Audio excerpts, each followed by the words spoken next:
Topic है हमारा fruits and seed formation. Fertilization के बाद ओवरी वो फ्रूट में ग्रो कर जाता है और जो अदर पार्ट्स होते हैं फ्लावर के, सेपल, पेटल्स, ये अपने आप ही फॉल ऑफ हो जाते हैं। राइपन्ड ओवरी ही क्या है? फ्रूट है। जब ओवरी अच्छे से पक जाती है उसी को हम कहते हैं फ्रूट। और जो सीड्स ओव्यूल्स में डेवलप होता है मेल और फीमेल गैमेट के कॉम्बिनेशन से, उसे हम कहते हैं एम्ब्रियो। और एम्ब्रियो के अराउंड एक कोटिंग होती है, प्रोटेक्टिव कोटिंग, जिसे हम कहते हैं सीड कोट। तो इन्हीं सीड से और प्लांट्स ग्रो हो सकते हैं। तो आप बहुत बार देखते हो कि कुछ फ्रूट्स जो हैं फ्लैशी हैं, जूसी हैं, बट कुछ फ्रूट्स ऐसे हैं जो बहुत ही हार्ड होते हैं, जैसे आमंड और वॉलनट्स। और कुछ फ्रूट्स जूसी होते हैं, जैसे मैंगो, एप्पल एंड ऑरेंज। तो ये जो सीड्स हैं, इन सीड्स का डिस्पर्सल होता है नेचर में। आप ऑब्ज़र्व करोगे कि आपने डिफरेंट प्लेसेस पर डिफरेंट काइंड के प्लांट्स देखे हैं। एक एरिया में सेम काइंड के प्लांट हैं, दूसरे एरिया में अदर टाइप के प्लांट हैं। तो इसका रीज़न है कि जो सीड्स हैं वो डिफरेंट प्लेसेस तक डिस्पर्स होते हैं, मतलब थ्रो अवे होते हैं नेचर में अपने आप ही। तो वहाँ पर नए प्लांट्स ग्रो हो जाते हैं।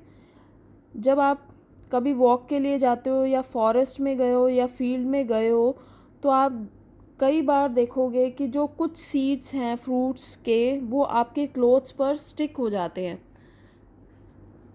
तो ये जो सीड्स हैं, अब मान लो कि ये सीड्स अगर किसी एक ही जगह पर गिर जाएं, तो वहाँ पर जब ये ग्रो करेंगे तो इन सीड्स में कंपटीशन होगा सनलाइट के लिए, वाटर, मिनरल, स्पेस के लिए, क्योंकि उनको ग्रो करने के लिए सनलाइट, वाटर, मिनरल्स, इन सब चीज़ों की ज़रूरत होती है। अगर ये सीड्स एक ही जगह पर गिर जाते हैं, इकट्ठे गिर जाते हैं, तो कंपटीशन की वजह से ये हेल्दी प्लांट्स में कन्वर्ट नहीं हो पाएंगे, क्योंकि ना तो इन्हें प्रॉपर सनलाइट मिलेगी, ना प्रॉपर वाटर मिलेगा, ना ही मिनरल्स मिलेंगे। तो इनका डिस्पर्स होना बहुत ही ज़रूरी है। तो डिस्पर्सल के कुछ एजेंट्स होते हैं कि जैसे सीड्स जो हैं वो विंड, वाटर और एनिमल्स के थ्रू डिफरेंट प्लेसेस तक पहुंचते हैं। जैसे कि जो विंग्ड सीड्स हैं जो लाइट वेट के होते हैं, एग्जाम्पल है ड्रमस्टिक एंड मैपल। ये जो सीड्स हैं, या फिर जो सीड्स हैं ग्रासेस के, या हेयरी सीड्स ऑफ आक, या फ्रूट ऑफ फ्लावर, सनफ्लावर, ये किसकी हेल्प से डिस्पर्स होते हैं? ये विंड की हेल्प से डिस्पर्स होते हैं। ये विंड के साथ डिफरेंट प्लेसेस पर चले जाते हैं, और जहाँ पर ये गिरेंगे, अगर वहाँ पर इन्हें प्रॉपर कंडीशंस मिल जाती हैं ग्रो करने के लिए, तो ये वहाँ पर एक नया प्लांट ग्रो कर देंगे। कुछ सीड्स जो हैं वाटर के थ्रू भी डिस्पर्स होते हैं, जैसे कि एग्जांपल है कोकोनट। जो कोकोनट की आउटर कवरिंग होती है वो स्पंजी होती है, फाइब्रस होती है, वो वाटर के ऊपर फ्लोट करती है। तो वाटर करंट के साथ, वाटर की लहरों के साथ वो डिफरेंट प्लेसेस तक पहुंच जाती है।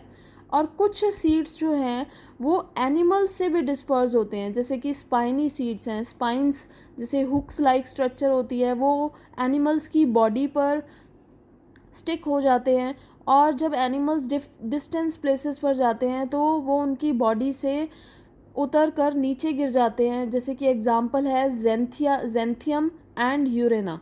और कुछ सीड्स जो हैं वो डिस्पर्स होते हैं बर्स्टिंग से, जैसे कि क्रैकर बर्स्ट होता है, उसी तरह से ये सीड्स जो हैं बर्स्टिंग से स्प्रेड होते हैं, डिस्पर्स होते हैं।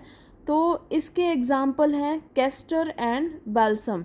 जैसे ही कोई भी प्लांट के अंदर सीड जो है वो फ्रूट जब बर्स्ट करेगा, तो एकदम झटके से उसके सीड्स जो हैं डिफरेंट प्लेसेस पर जाकर गिरेंगे, और वहाँ पर वो नया प्लांट ग्रो कर सकते हैं।